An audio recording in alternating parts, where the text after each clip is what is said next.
video. Now in this video, we're going to be looking at how to study physics.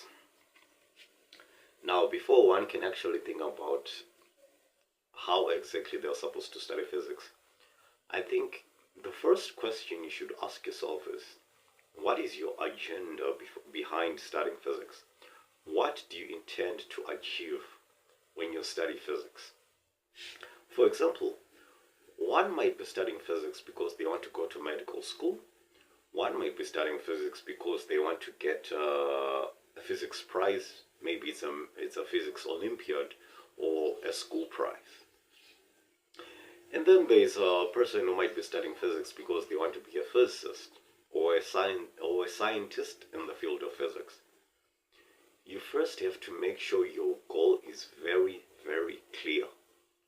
Now, for the first two, getting a prize or getting into medical school, anything not related to physics, but that requires physics as a prerequisite. The way you study physics in those circumstances is basically playing around with problem sets, a lot of problem sets, playing around with a lot of problem sets and having a reasonable understanding of the physics which is related to the problem sets you're working with. That's all there is, basically. That's basically all there is. Have a reasonable understanding of the physics. I say reasonable, you do not need much, like a lot of understanding. All you need is a reasonable understanding and then do a lot of problem sets.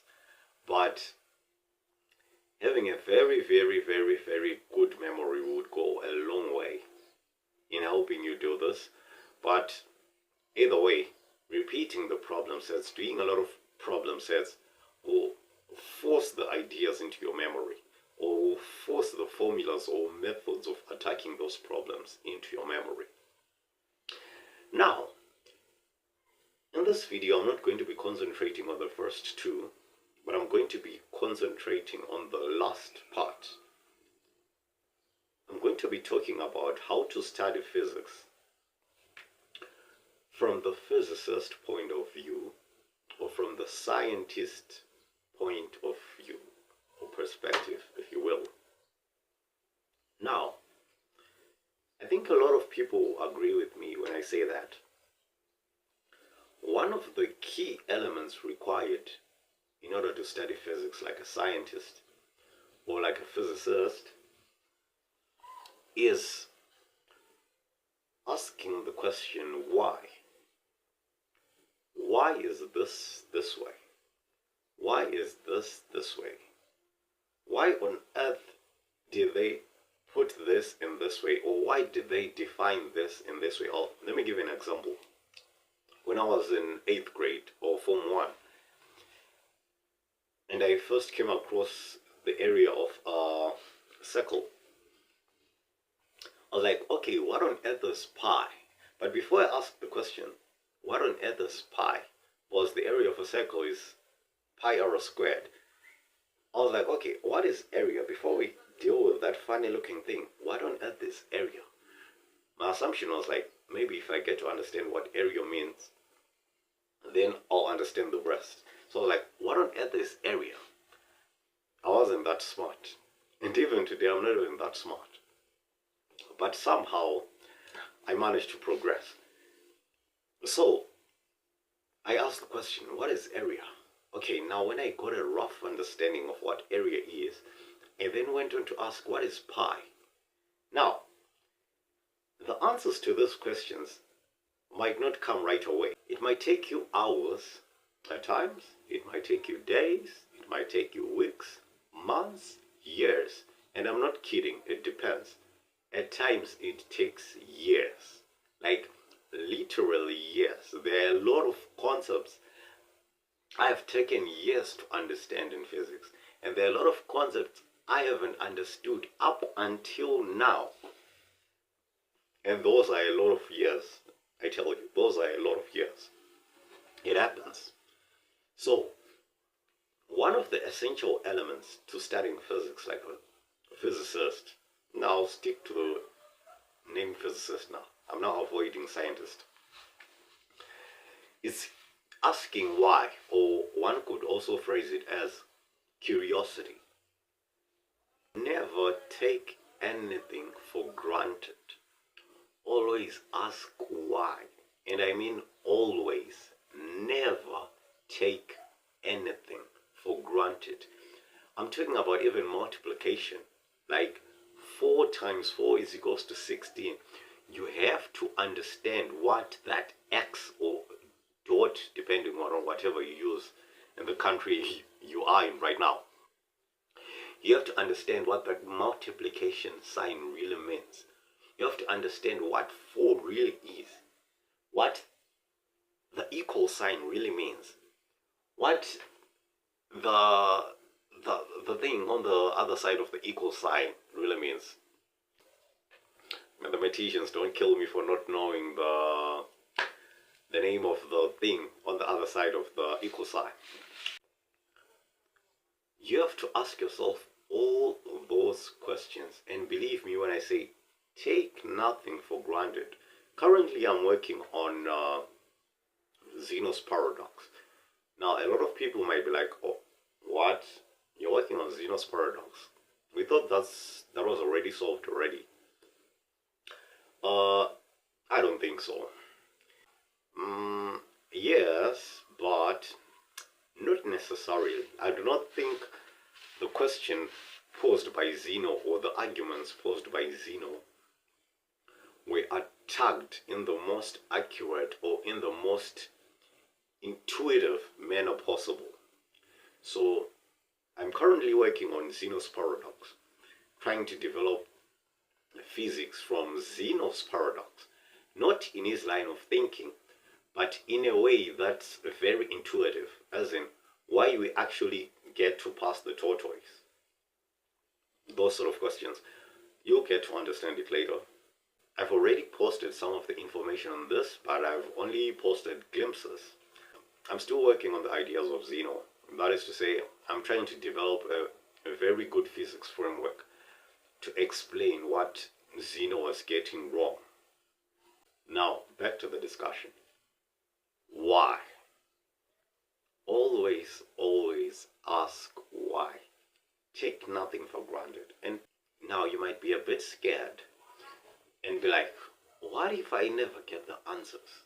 It happens. You might actually die without getting some answers. I believe a lot of physicists have died without getting all the answers they wanted. But don't be afraid to ask why if you're that kind of person who is curious about physics. That kind of person who is deeply passionate about physics. Always ask why. By always asking why, we create a means of propelling the future of physics, if you will. Always ask why. I cannot emphasize that enough. Always ask why. I mean everything, in everything. Always ask why. Now, there is, one would say, a disadvantage in always asking why in relation to the current educational system. But this mostly lies in your hands. The danger of always asking why is that you might end up shifting from your designed school curriculum or your designed college curriculum, and then at the end you develop a lack of interest for what's inside your curriculum and develop a love for what you have inside here, the questions you already have inside here that are propelling you like in a different direction as compared to the school curriculum. Because believe it or not, it's very, very hard to manage the school curriculum, do physics according to the school curriculum, and then on the side be asking yourself very, very, very deep physics questions and answering them as you go. It's very, very difficult. Very. I would actually say it's either you take the one or you take the other. Now, if you take this route where you follow the curriculum up until, I would say maybe at the PhD level, I believe you kill your curiosity to a very, very, very nasty extent. The amount of years you spend in college from your first year in undergrad up until your last year in master's or PhD, those amount of years, if spent whilst putting blinkers that do not allow you to play around with your curiosity in terms of physics, those years might serve to kill your creativity, and you might graduate with your PhD hating physics. Now, this doesn't apply for everyone. Honestly speaking, there are a lot of people who have managed to get their PhDs and are doing well physics-wise. But for a lot of people, including myself, this route, as far as my curiosity is concerned, is not a very, very good one. This is the reason I decided to drop out of college during my first year, studying physics.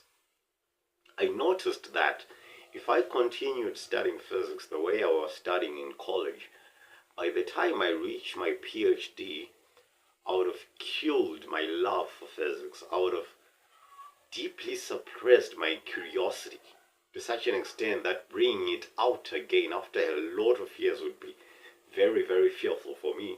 I would be afraid. I would be like, okay, what if I don't actually succeed as a scientist? All that. So I decided to take a different route, and which is more of the route of an artist. For some artists go to school, some don't. Now please, please, please, don't get me wrong. I am by no means saying that the education system as a whole has a problem. No.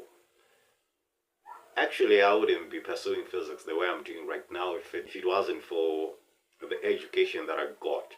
Education is very, very, very important. Like school education. Going to school, having teachers in front of you teach you.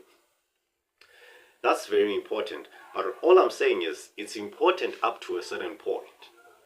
And the points differ with people. With others, they are fine with high school education. From there, they take over. With others, they have to get a college degree, and then from there, it's now on their shoulders.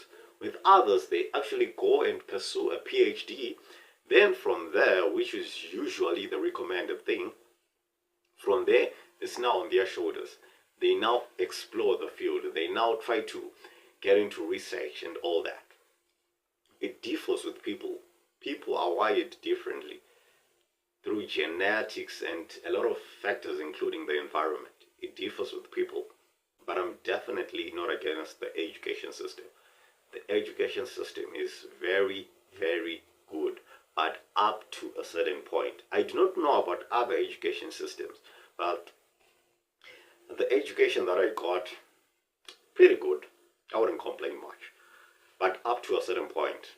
There's a certain point where when you reach it, you discover that, okay, now it's enough. I think I now have to take it over from here. The points, like I said, differ with a lot of people. For some, it might be just at the end of high school. For some, just at the end of their undergrad degree. For some, at the end of the PhD and so forth. Now, the advantage of always asking why is that you can never, in reality, you can never actually exhaust the whys. So you'll always be moving forward and never backward or stagnant. You're never stagnant, you're always moving forward. Even if you don't get the answers right away, but you're always moving forward. So always asking why is very, very important. Now you might be like, okay, so why don't I ask why? Is there something wrong with me when I'm studying physics? Why don't I ask those questions you're talking about? Why am I not so curious? Now, don't beat yourself to death. People are different. You might be called for another field which isn't physics. You might be called for, say, business. Like, you might be better suited for the business field. You might be better suited for the arts field. That is, for example, being a painter, we're suited for different areas. There are different kinds of intelligences. So don't beat yourself up if you don't think this way. But it's always necessary when you are young to explore different fields, which is why I like our education system in general. It allows you to explore a lot of different avenues or areas so that you determine where exactly you are gravitating towards. Where exactly are you getting attracted to, or are you being pulled to? So, yeah, don't beat yourself up. Try a lot of things and you'll find your area. Now, is there any benefit to always asking why and getting the answers? If you're a person who's passionately curious about physics, are there any real benefits in terms of your future or your studies in relation to physics? Are there any real benefits? Well, I would argue yes. There are a lot of benefits, but for me, the main one is this. I think you've heard Elon Musk talk about this a lot of times in his interviews. The first principles approach. I do not know if he still talks about this in his interviews, but I believe he mentioned this a lot of times in different interviews. The first principles approach. Now, the benefit of this approach, which happens naturally when you begin asking why, it's not something you have to apply yourself to, like through an immense amount of effort. No, it happens naturally. By always asking yourself why, you begin plowing deeper and deeper and deeper until before you know it, you stand at the very, very ground concept has been built upon. You are now at the first principles. It's not like something you have to be like, okay, what is the formula for the first principles approach? Okay, this is it. I have to follow this, so I get good at it. No, it happens naturally. If you're a person who's naturally curious about physics, this happens naturally. You do not have to force it into yourself. But if you just by virtue of asking why, and trying to get to the answers, you end up at the first principles. Do not try to drill it into your head like it's something foreign. It's something natural. You do not have to force it into yourself. Now, what happens is that the moment you get to the foundation in every concept you're trying to tackle, say for example you're trying to understand temperature and you're trying to understand, okay, where did the formula for, there's a formula in physics, or at least in high school physics, which you are taught, which says Q is equal to MC change in theta. Basically, which is the thermal energy is equals to the mass times the specific heat capacity times the change in temperature. Now you might be trying to understand exactly what that formula means, like where exactly does it come from an intuitive perspective. Now you'll find that the moment you try to understand this, you inevitably come to the very, very first principles, the very, very building blocks that shape the ideas that brought us to this formula Q is equals to MC change in theta. What then happens is, for every concept you study in physics, you sort of like end up with a tree which has roots, the roots being the first principles or the foundation, the trunk, the branches, the leaves, and the fruits, if the tree bears fruits. So you'll find that for every concept or idea you learn in physics, it's like you build a tree with the roots, the trunk, the branches, the leaves, and fruits. This applies for each and every single concept you learn in physics. You always have to have a really, really strong root system, and then a trunk, and then the branches, the leaves, and then the fruits for every single concept. If you don't have that kind of thinking behind all the concepts of physics you study, then your ideas in physics might be shaky, or your understanding of the ideas in physics might be a bit shaky.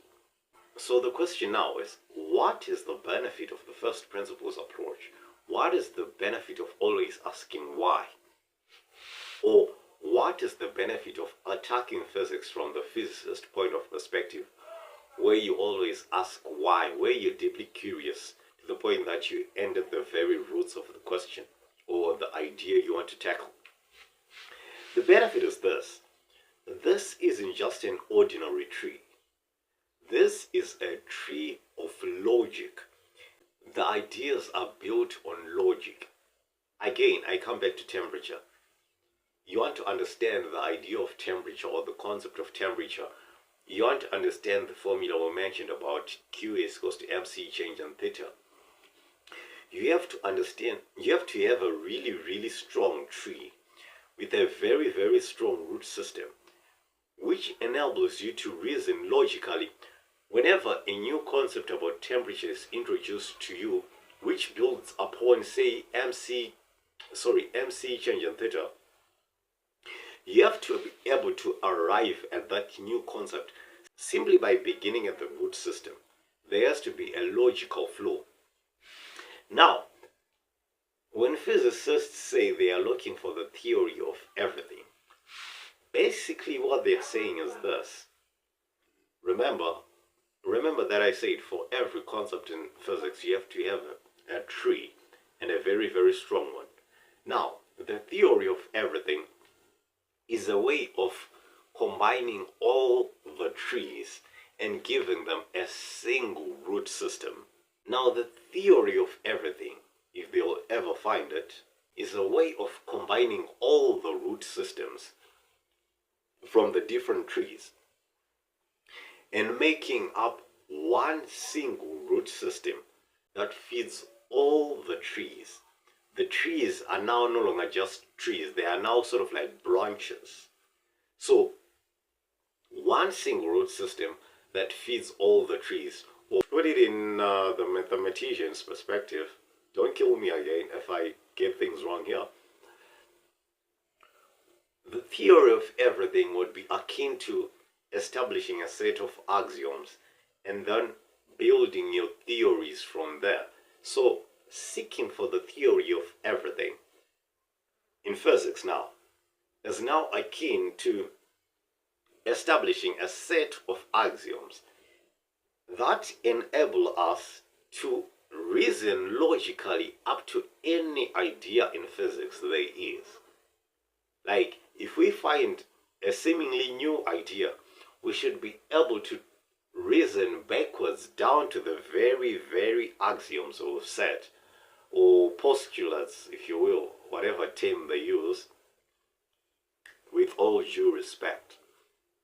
We should be able to trickle down to the very, very foundation in reverse logical order.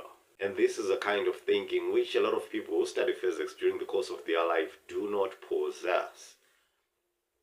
This logical way of thinking like a mathematician whilst you're approaching nature, saying that this is supposed to produce this, like cause and effect. We have to move from point A to B because of this and this. That kind of reasoning is not possessed by a lot of people. That, I would say, is a very, very strong benefit of always asking why. You end up with a system whereby in any concept you're trying to tackle, you do not have to memorize anything.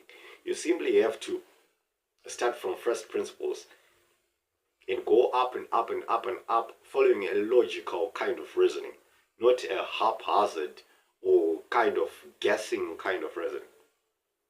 But your reasoning becomes logical. You think more clearly. It becomes easy to quickly debunk something that does not appear to follow set principles. But there is more to that, which I won't be mentioning in this video. Now, unfortunately, I believe I now have to cut the video.